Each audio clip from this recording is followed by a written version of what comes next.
أعوذ بالله من الشيطان الرجيم بسم الله الرحمن الرحيم وَإِذْ قَالَ مُوسَى لِقَوْمِهِ يَا قَوْمِ إِنَّكُمْ ظَلَمْتُمْ أَنفُسَكُمْ بِاتِّخَاذِكُمُ الْعِجْلَ فَتُوبُوا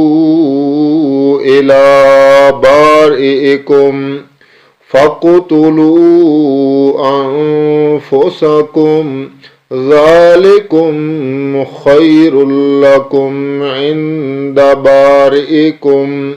فَتَابَ عَلَيْكُمْ إِنَّهُ هُوَ التَّوَّابُ الرَّحِيمُ آمنت باللہ صدق اللہ العظیم۔ انتہائی قابل احترام سامعین ذی وقار، آپ حضرات کی خدمت میں سورۃ البقرہ کی آیت نمبر 54 تلاوت کی ہے، اور اس آیت میں اللہ تعالی نے جناب موسیٰ علیہ السلام کی زبانی بنی اسرائیل جو موسیٰ علیہ السلام کی قوم تھی انہیں توبہ کی ترغیب دی اور توبہ کا حکم دیا کہ جو گناہ تم نے کیا ہے اس کی توبہ کرو۔ چنانچہ یہ آیت اس کا اجمالاً ذکر پہلے بھی گزر چکا ہے، جس طریقے سے آپ نے سنا وَإِذْ وَعَدْنَا مُوسَىٰ 40 لَيْلَةً ثُمَّ اتَّخَذْتُمُ الْعِجْلَ مِن بَعْدِهِ وَأَنْتُمْ ظَالِمُونَ۔ اور اس کے بعد اب یہاں پر اللہ تعالیٰ نے اس کا تفصیلی ذکر کیا، اور دراصل اللہ تعالیٰ یہ انعام کی یاد دہانی کروا رہے ہیں کہ میں نے تمہارے اوپر یہ بھی انعام کیا کہ تم نے بچھڑے کو معبود بنایا،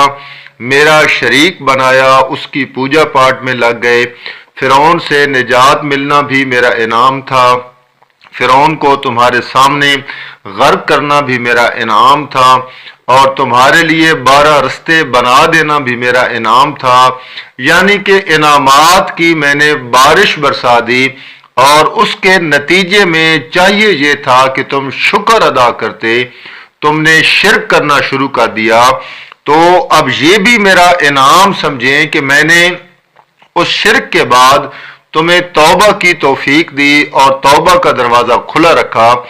اور تم شرک والے گناہ سے بھی توبہ طائب ہوئے،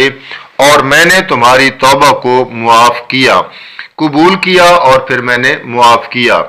یہ آیت نمبر 54 ہے، جس کا میں نے خلاصے کے طور پر آپ کے سامنے